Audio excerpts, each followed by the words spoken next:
ကမ္ဘာအပါဆုံးနဲ့အပေါ်ဆုံးဆိုတဲ့ laptop ကျွန်တော်ရဲ့မိတ်ဆွေတွေက businessman တယောက်ဆိုတာချက်ချင်းသိလာစေမဲ့ laptop အခုပြောပြပြီးမဲ့ laptop က Asus ကထုတ်ထားတဲ့ Lambo S13 ဆိုတဲ့ laptop ပါဒီ laptop ကိုစမြင်လိုက်ချင်းမှာဒီတွေ့ရတဲ့ body နဲ့ build quality ကိုကြည့်ပြီးတော့တကယ်ကို premium ဆန်တဲ့ laptop ဆိုတာအမှန်လို့ရနိုင်ပါတယ်laptop ရဲ့ body တစ်ခုလုံးကို aluminum body အသုံးပြုပေးထားပြီးတော့ laptop ရဲ့အပေါ်ဘက်ချမ်းကို plasma ceramic အလွှာအုပ်ပေးထားပါသေးတယ်ceramic coating အုပ်ပေးထားတဲ့အတွက်ကြောင့်မလို့လက်ရာကြီးတောင်ထင်တော့ဘူးပုံစင်းတွေချစ်ရာတွေလွယ်လွယ်နဲ့မထင်တော့ဘူးပေါ့ဗျာ laptop တစ်လုံးမှာအရေးကြီးဆုံးဖြစ်တဲ့ဒီ CPU တို့ GPU တို့အကြောင်းမပြောသေးခင်သူ့ရဲ့အဓိကထူးခြားချက်ဖြစ်တဲ့ body နဲ့ weight အကြောင်းကိုအရင်ဆုံးအနေနဲ့ highlight လုပ်ပြီးပြောပြမယ်ထွက်ကူးသမျှ laptop တွေရဲ့မှာအပေါ်ဆုံး laptop လားဆိုတော့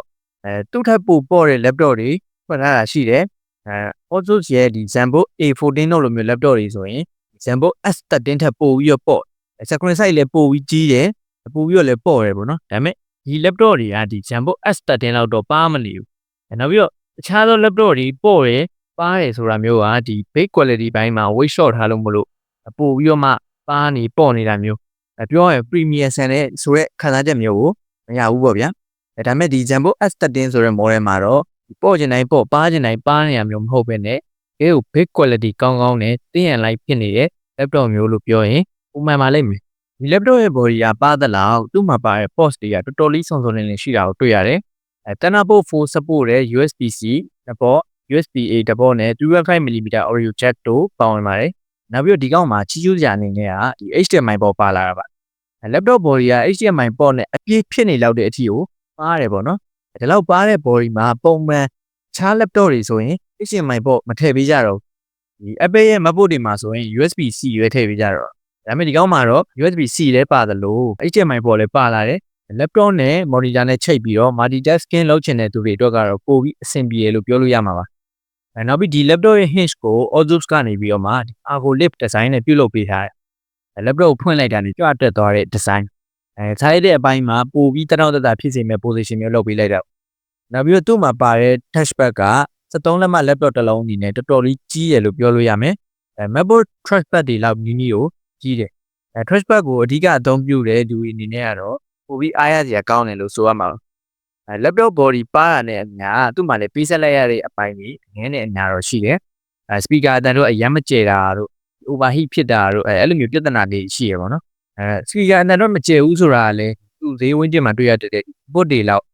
ကျဲဘူးလို့ဆိုလိုတာပါသူ့တိုင်းတာနဲ့သူတော့လုံလောက်အတန်တော့ရှိရလို့ပြောလို့ရတယ်CPU ဘိုင်းမှာတော့ Intel ရဲ့ 14 Gen Core Ultra 7 155U ကိုအသုံးပြုပေးထားပြီးတော့ Core Ultra Series CPU ကိုအသုံးပြုပေးထားတဲ့အတွက်ကြောင့်မို့လို့ AI ဘိုင်းမှာအထောက်အကူဖြစ်စေတဲ့ CPU ပါလာမယ်ဒီ AI နဲ့ပတ်သက်တဲ့အပိုင်းတွေမှာပို့ပြီးတော့ smooth ဖြစ်မယ် RAM အနေနဲ့ကတော့ 16GB LPDDR5H RAM ကိုမှ speed အနေနဲ့ 4489 MHz ရှိမှဖြစ်တဲ့အတွက်ကြောင့်မို့လို့တော်တော်လေးတွက်တဲ့ RAM လို့ပြောလို့ရမှာပါstorage အနေနဲ့ကတော့ M.2 SSD PCIe 0.01 TB ကိုအသုံးပြုပေးထားပါတယ်ဒီ Ultra Book တစ်လုံးဖြစ်တဲ့အလျောက်သူ့မှာ dedicated GPU တော့မပါပါဘူးintegrated GPU ပဲအသုံးပြုပေးထားတဲ့အတွက်ကြောင့် GPU heavy usage တွေဖြစ်တဲ့ဒီ video editing အကြီးစားတွေ gaming ပိုင်းတွေမှာအားနည်းချက်တွေရှိပါတယ်ကိုကရုံသုံးချောင်းသုံးလောက်ပဲလုပ်မယ်ဆိုတာမျိုးဆိုရင်တော့အဆင်ပြေပါတယ် video editing ပိုင်းမှာလည်းဒီ CapCut တို့လိုမျိုး graphic အရမ်းမလိုတဲ့ software မျိုးပဲသုံးမယ်ဆိုရင်တော့လောက်ကိုကောင်းပါတယ်တကယ် professional software တွေဖြစ်တဲ့ဒီ Premiere Pro တို့ DaVinci Resolve တို့လိုမျိုး software တွေသုံးမယ်ဆိုရင်တော့ဒီရေးတာလက်တာတွေဖြစ်လာနိုင်ပါတယ်ဒီ laptop ကို premium ဆန်သွားစေတဲ့နောက်ထပ်တစ်ချက်ကသူ့ရဲ့ display ပါdisplay ကမြင်လိုက်တာနဲ့ကြည်တောက်ရှင်း color တွေဆိုရွှဲပြီးတော့ရေးကြည့်ရဲ့ laptop တစ်လုံးမှန်သိတာစေပါတယ်သူ့မှာသုံးပေးထားတဲ့ display က73လက်မဖြစ်ပြီးတော့ OLED panel ကိုအသုံးပြုပေးထားပါတယ် resolution အနေနဲ့လည်း 2.8K resolution အထိရမယ် 2.8K ဖြစ်တဲ့အတွက်ကျွန်တော်တို့က 3K resolution လို့ပြောရင်လည်းမမှားပါဘူးပေါ့နော်ဒီ73လက်မ laptop တစ်လုံးအနေနဲ့ဒီ 3K resolution ဆိုတာတော်တော်လေးများတဲ့ resolution လို့တော့ပြောလို့ရနောက်ပြီးတော့ OLED panel ကိုမှ glossy display ဖြစ်တဲ့အတွက်ကြောင့်မလို့တခြားသော anti glare coating ပါတဲ့ display တွေထပ်ပို့ပြီးတော့ကြည့်တောက်ရှင်း resolution ကိုရမှာဒါပေမဲ့ anti glare coating မပါတဲ့အတွက်ကြောင့်တကယ် outdoor usage တွေကိုကအပြင်ယူသွားပြီးတော့သုံးတဲ့အခါမျိုးတွေမှာဆိုရင်တော့ glossy display ကအလင်းပြန်တဲ့ပြဿနာတွေနည်းနည်းများရှိလာနိုင်ပါတယ်ဒါပေမဲ့သူ့ရဲ့ဒီ950 nits brightness ပေါ့နော်ဒီကောင်ကဒီနေရာအောက်မှာဆိုရင်တော့မှကောင်းကောင်းလေးပြပေးနိုင်တယ်ပေါ့လေ60:10 ratio display ကိုအသုံးပြုပေးထားပြီးတော့ 100% DCI-P3 ရတဲ့အပြင် Phantom validated ဖြစ်တဲ့အတွက်ကြောင့်မို့လို့ color accuracy ဘိုင်းမှာလက်ကြည့်ကြမလို့အောင်ကို color မှန်ပါတယ် ကာလာပိုင်းအဓိကထားတဲ့ content creator တွေ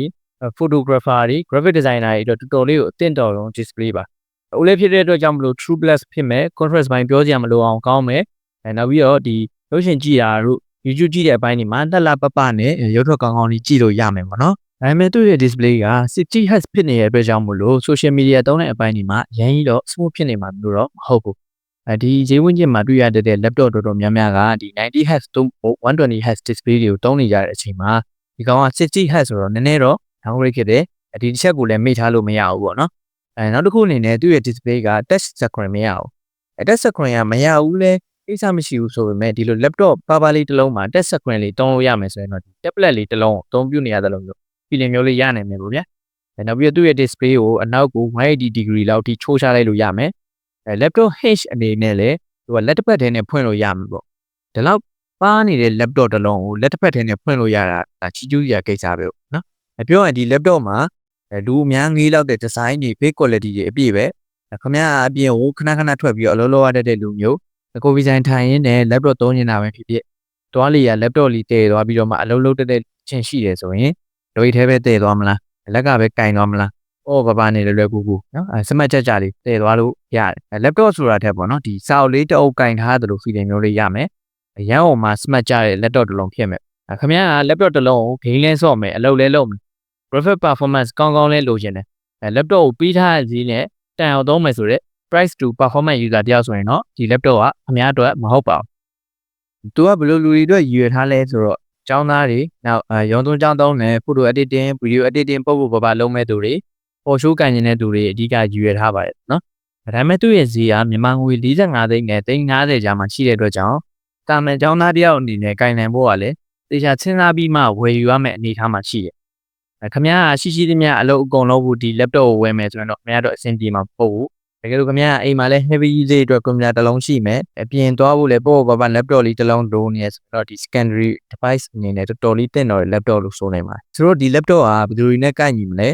ကိုယ့်အနေနဲ့ဝယ်သင့်မဝယ်သင့်ဆိုတာကိုလည်းတေချာရှင်းရှင်းလင်းလင်းလေးသဘောပေါက်သွားကြပြီထင်ပါတယ်ဒီ laptop တွေကိုဝယ်ယူနေဆိုရင်တော့ကျွန်တော်စီမှာ high band 39,000မြန်မာငွေဒီနဲ့ဆိုရင်တော့350ဝန်းကျင်နဲ့မှာယူရရှိနိုင်ပါတယ်